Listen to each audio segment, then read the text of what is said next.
Endless Sports. None other than Jimmie Bowers, the head coach of the Corona girls wrestling team, CIF Southern Section Division I dual champions, Big 8 league champions again. Coach, is it 11 straight league titles? Is that correct, or am I getting that wrong? Nope, you are absolutely correct. We haven't lost a league duel in 11 years. How is that possible, Coach? Duels. Say again? How is that possible? 11 years, 11 straight league titles, and you've gone undefeated in league every single season? Yes, sir. It's hard to say how we do it, but we just put it together, put a game plan, and there's teams in our league that are up and coming and have full squads as well. Because before we used to just win by mere numbers, right? Even though we won our duels too. I mean, we win them pretty convincingly. I think our closest duel this year was 60-15. Man, that's our dominance. closest. So, these kids just put in the work. I have to give it to them. They're the ones that make it all happen, and we've just been fortunate. Okay, so after the Big 8 league titles, obviously you go to CIF, and correct me if I'm wrong on this one, is it 5 straight appearances in the championship match in Division I? Yeah, and you've won 2 of them, including this year, right? Correct. So we have 2 different CIFs, right? We have a team CIF, a dual team, and then we have individuals, which also accumulate to team points. This is our dual team against team. And yes, we're the only Southern Section team that's been in it since inception in 2021, since it started it, which mirrored the boys. We're trying to get it similar to the boys' side because the boys have had duels forever. But yeah, every year they've had it. We've been blessed enough to make it to the championship. We were the very first ones to win a Division I dual team title. And we've been really close the last 3 years by 1 match of winning it. So I'm really glad that this year we were able to put it together and, come home with another title. Coach, what was it about this year's group that, was able to win that D1 dual title? Was it something special or unique about this year's squad? Well, this squad's been special for the last couple of years because although I do have a couple of seniors here and there and a few juniors, my freshmen and sophomores with the junior and senior leadership have really come up together and made it all count. Last year, for example, when we won the individual CIF title and we made it to the finals again, a lot of people thought, man, we thought this was going to be a rebuilding year for you guys, right? Because you got a lot of freshmen and sophomores. I say, yeah, every year is a rebuilding year, right? Because we always get little pieces here and there that come up from JV to finally get their spot in the varsity. But, it's about 2 things. 1, trusting the process.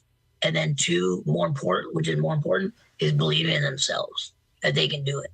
Once they can believe in themselves and they believe that they can make it count, that's when all the doors start opening for them. And I always try to, winning's fun. Don't get me wrong. I love winning. Everybody trains to win, right? We don't train to go out there and get our butt kicked. But I try to get the focus off of just trying to win everything. Fortunately, like this year we have, right? We won everything, every tournament, every duel. But I tell the kids, focus on just your match. Just do your job. If you do your job, everything else comes together, and try to take the pressure, because my team does put a lot of pressure on themselves, because we have a legacy, right? We're a dynasty here, and they're like, oh man, I'm trying to represent the C on my chest.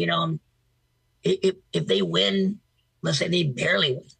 A win's a win, but they barely win. They'll be down. Like, everybody got a pin and I got to win. I got a decision. I said, what are you thinking? What's going on with you? Right? Or, kids that don't win in a duel, but I have to explain to them it's a team effort, one soldier goes down, but everybody else is going to make up for it. So they're all, like I said, all special and unique in their own ways. The key thing is they actually believe that they're good, and they trust their training. They ask a lot of questions, try to be better every time. We always talk about in our room, right? Get 1% better today, And right? coach, let me piggyback off that real quick because they might be talented, they might be athletic, but how do you coach belief? How do you coach confidence? You know what? That's a very good question. And it's not easy by any means, but it's about letting your athletes know that no matter what, you're there for them because it's life changing, right? I try to relate a lot of things to real life situations, man. You're going to get knocked down. You're going to feel like you're a failure. But as long as you finish, I don't care if it's a W or L, as long as you finish, that's successful right there. And um, believe me, especially coaching girls, it's a very emotional thing, right?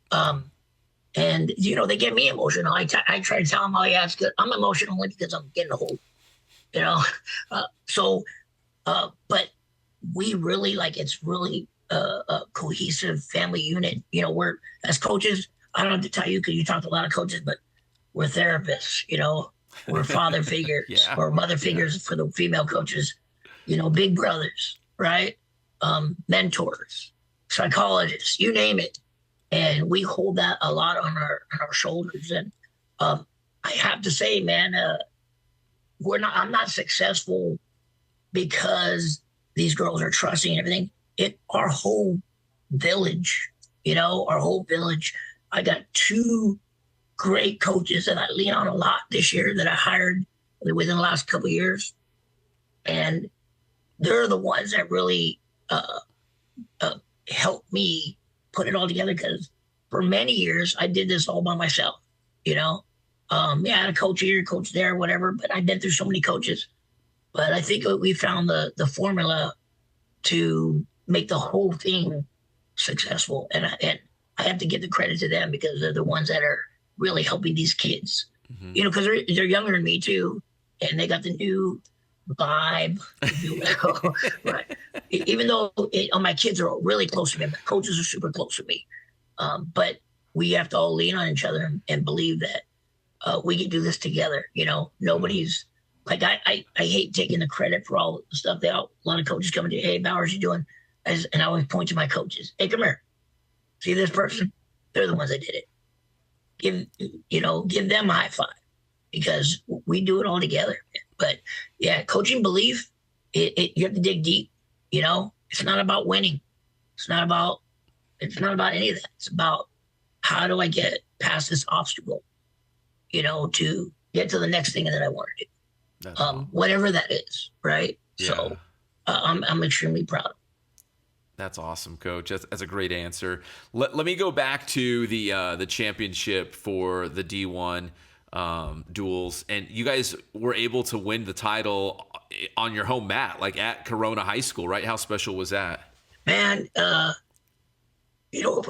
funny thing, I even pulled out my old coaching shirt from 2021, and my jeans. I said I'm gonna wear all the same thing.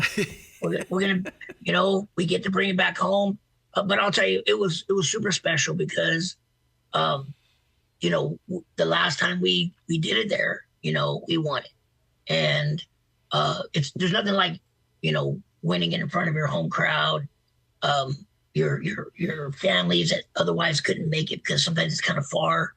Our own student body, be able to show up, what we call our Red Sea and Corona, our little hype up crowd.